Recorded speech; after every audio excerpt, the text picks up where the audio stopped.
a connection with someone that doesn't know we exist in the terms of a YouTuber, a vlogger, influencer, some sort of celebrity. All of these count as a parasocial relationship where the person does not know you exist, yet you still feel that kind of connection with someone. And a lot of times it's considered quite a negative, but for me, the jury's kind of still out, because I think we can get a lot of benefits from having a parasocial relationship in terms of any feelings of loneliness, boredom. It depends how much you want to consider the fact that it distracts you from your life responsibilities, you know. So we like watching things on YouTube. A lot of people love watching Let's Plays. It's fun, it's entertaining.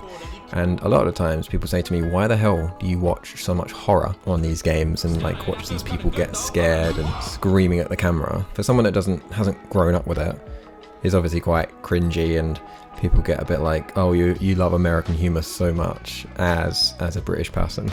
And it's not that. It's actually almost like a comedy. I mean, there are TV shows now like Gogglebox, and people just watch other people watching TV. That's the whole premise of the show.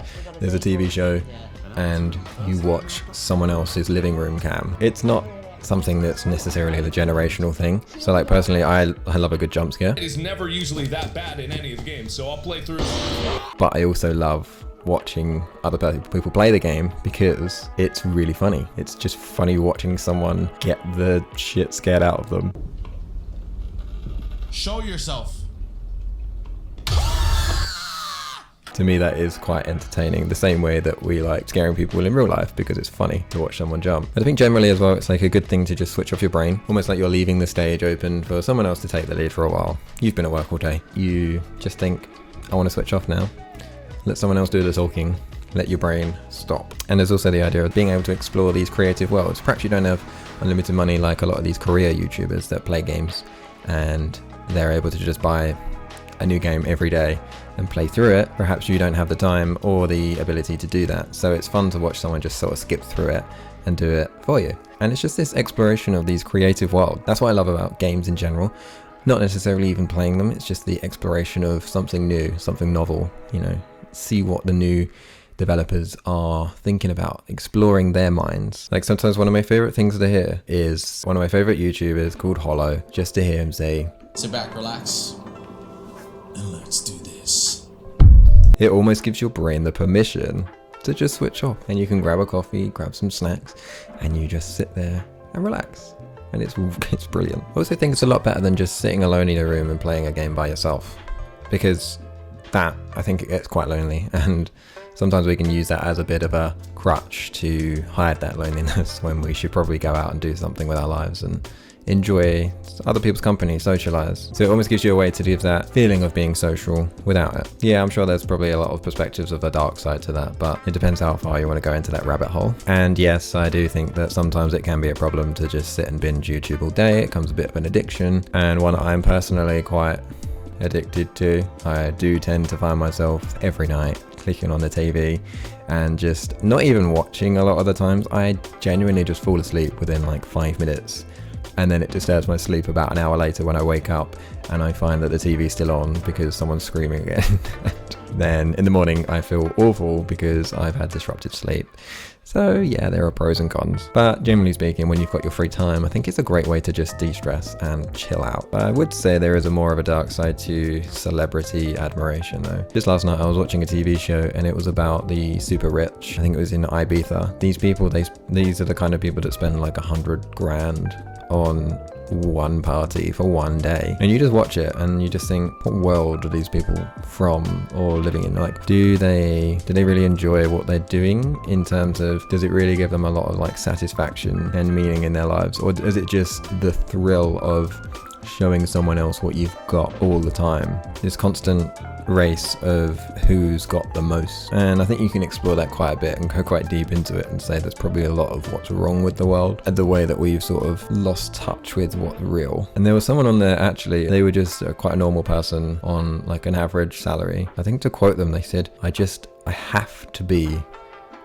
loaded, like completely filthy rich. It's almost like nothing else mattered. And you just gotta wonder what's going through these people's minds and how constantly surrounded by flashy items and cash and pointlessly expensive champagne and crap like that. I just wonder if they've ever done like a stint of care work or hospital work or any work that actually benefits someone else. A lot of great businesses, they get rich from benefiting other people. I'm not saying that, but I think some people are kept eternally poor by constantly chasing the status. Every item that's just going to make them look rich and like give the idea that I have loads of money, when in reality everything's sort of financed and everything's just about affordable because you're using every penny of your paycheck just to buy the next piece of jewelry or the next Apple product or something like that. So yeah, I just find it quite astounding how, I guess the word is shallow,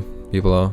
Not that it's anything new, but some people are so obsessed with their image that I just wonder what values they really have left. And I wonder what like delusion they're under in terms of how stressful must your life be. Every day you wake up and your thoughts for the next 18 hours of wakefulness are, I'm not rich yet, nothing I do is valuable until I get there. I just think it's quite an empty existence. Maybe that's for another video, I don't know. My point being that a lot of this is fueled by the parasocial relationships. These influencers can go on to say it's about other things like body image, especially for men. Like, I can only speak from a male perspective, and it's just not to say that women don't have their problems too in regards to body image, obviously, but it's almost like men have now caught up with that insecurity race because there are so many influencers now on. I think Instagram is like one of the worst because everything you look at, if you look at one like gym related thing or post, you're then flooded with these people that are just absolutely jacked. I think the most popular ones that come up in the feed, they're obviously absolutely jacked up on whatever chemicals and drugs got them to that point. And then it's so easy to fall into the rabbit hole of, I'm so weak and feeble and I need to be huge just like them,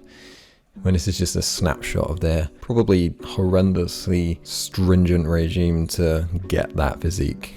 We then look at it in our lives and think, I can do that, like, or I should do that, which is quite harmful because the lifestyle that requires it probably doesn't match up with 99% of people who live a normal life. The same way that these rich people, they're just incomparable. Like, you don't know what they've done. You don't know what they've been through to get to that point and how replicable it is to the average person. And I'm sure the chances are that not everyone's going to be absolutely loaded. Like, there's this obsession now at the moment of you don't have anything until you've got 10k a month. Studies show that you actually, the peak of earning on average is probably about 80k of like household income, I think it is, or it might be personal. But once you reach about 80k, your level of happiness doesn't actually change at all, and your level of satisfaction with your daily life, because you can just do the things that you want to do.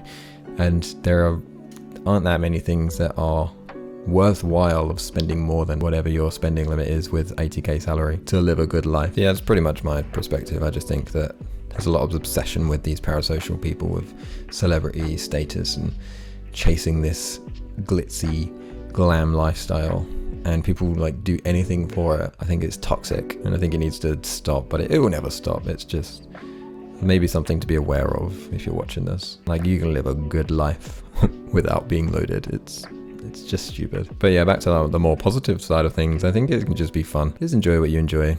Enjoy your YouTube, enjoy your streams and podcasts and things like that. But just don't let it take over your life, and don't let it distract you from doing the things that are actually meaningful to you.